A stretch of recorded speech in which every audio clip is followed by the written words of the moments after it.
In this video, we will review the definitions for 1. Section 3 worker, 2.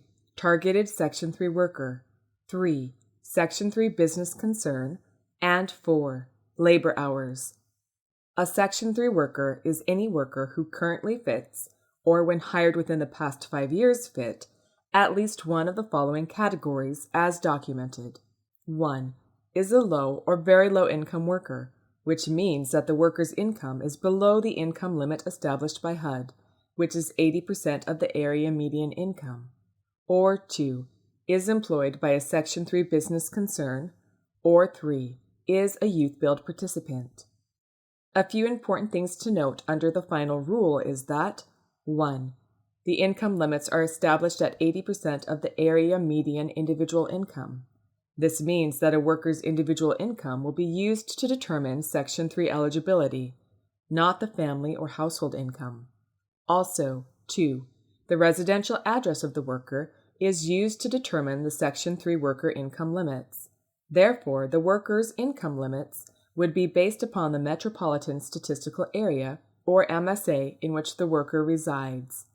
For projects that include public housing financial assistance, a targeted Section 3 worker is any worker who is employed by a Section 3 business concern or who is a worker that currently fits, or when hired fit, at least one of the following categories as documented within the past 5 years. 1. A resident of public housing or Section 8 assisted housing. Or 2.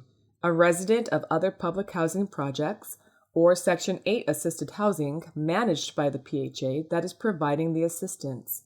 Or 3. A youth build participant. A Section 3 business concern is a business that meets at least one of the following criteria that has been documented within the last 6-month period. 1. A business that is at least 51% owned and controlled by low or very low income persons. Or 2.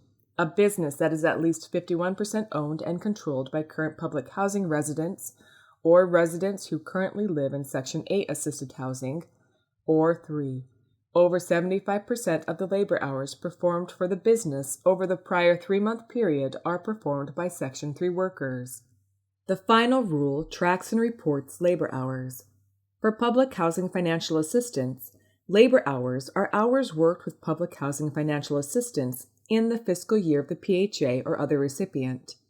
This includes labor hours worked by any contractors and subcontractors that the PHA or other recipient is required to report or elects to report.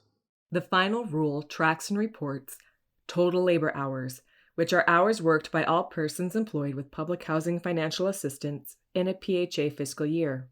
Section 3 labor hours, which are hours worked by all Section 3 workers employed with public housing financial assistance in a PHA fiscal year, and targeted Section 3 labor hours, which are hours worked by all targeted Section 3 workers employed with public housing financial assistance in a PHA fiscal year.